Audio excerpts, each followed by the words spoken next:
स्वर्ग के खंडहर में जीवन के विघटन की कहानी। लेखक जयशंकर प्रसाद। कभी इस घर में जीवन की गूंज थी। हर सुबह जब सूरज की पहली किरण इन ऊंची खिड़कियों से भीतर आती थी तो लगता था जैसे स्वर्ग ने अपने द्वार खोल दिए हों। हवेली के आंगन में बच्चों की किलकारियां गूंजती थीं और लावण्यावती की हंसी पूरे वातावरण को सुगंधित कर देती थी। राजवीर, जो इस घर का स्वामी था, अपने परिवार को देखकर अपने जीवन को पूर्ण मानता था। यह हवेली उसके श्रम और प्रेम का प्रतीक थी। उसने पत्थर पत्थर जोड़कर इसे बनाया था। हर दीवार में उसका एक सपना था, हर छत में उसकी एक आशा। परंतु समय कब किसी के लिए थमता है। वह बहता रहा और अपने साथ बहुत कुछ बहा ले गया। राजवीर का व्यापार बहुत बड़ा था, पर एक दुर्घटना ने सब कुछ बदल दिया। अचानक हुए नुकसान ने उसकी वर्षों की मेहनत पर जैसे किसी ने कालिख पोत दी। मित्र जो कभी पास बैठे रहते थे, अब नजरें चुराने लगे। रिश्तेदारों ने सहारा देने के बजाय दूरी बना ली। धीरे धीरे उसका संसार सिमटने लगा। लावण्यावती अब पहले जैसी नहीं रही। उसके चेहरे की मुस्कान जैसे कहीं खो गई थी। वह घर जो कभी संगीत से गूंजता था, अब सन्नाटे से भर गया। बच्ची की खिलखिलाहट भी जैसे डरने लगी थी इस मौन से। राजवीर अपने मन में तूफान लिए जी रहा था। वह हर दिन अपने बीते स्वर्ग को बचाने की कोशिश करता, पर हर प्रयास असफल हो जाता। एक दिन उसने देखा, हवेली के बगीचे में लगे गुलाब मुरझा चुके हैं, फव्वारे में पानी सूख गया है और आंगन में धूल की परतें जम चुकी हैं। उसने सिर उठाकर छत की ओर देखा, जहां कभी रंगीन परिंदे उड़ते थे, अब बस कौवे कावकाव कर रहे थे। उसी रात लावण्यावती ने धीरे से कहा, राजवीर, अब यह घर सिर्फ दीवारें हैं, जिनमें न जीवन बचा है न प्रेम। चलो कहीं और चलें, जहां फिर से सांस ली जा सके। राजवीर ने कुछ नहीं कहा।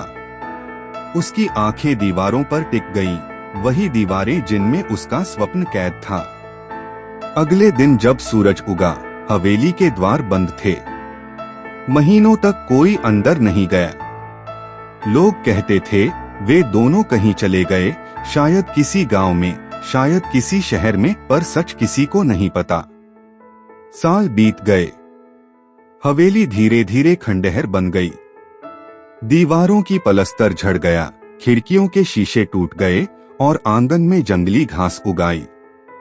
कभी कभी कोई राहगीर रुककर उस ओर देखता और सोचता, क्या यहाँ कभी कोई रहता था।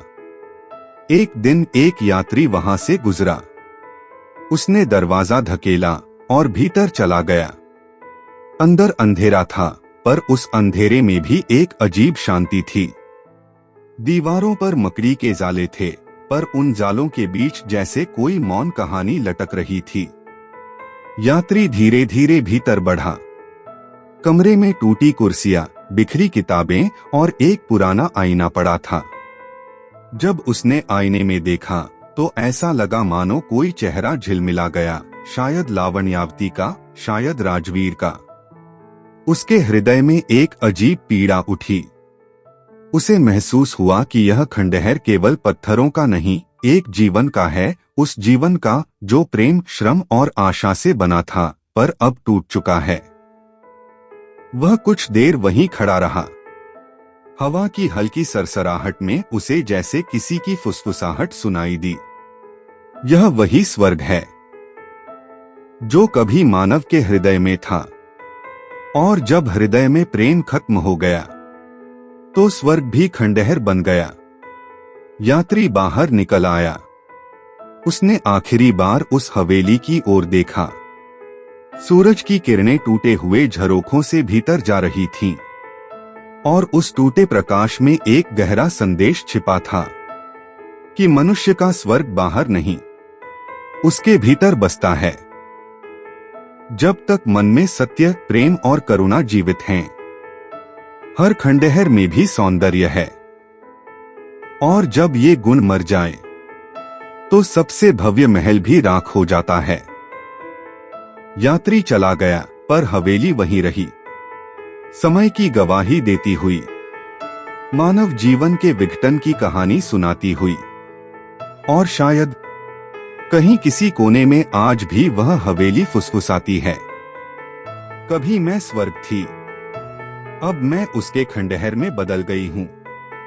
Presented by moral stories. इसी तरह की और प्रेरणादायक कहानियां सुनने के लिए चैनल को सब्सक्राइब करें और अपने बच्चों को ऐसी प्रेरणादायक कहानियां जरूर सुनाएं। धन्यवाद। आपका दिन शुभ हो।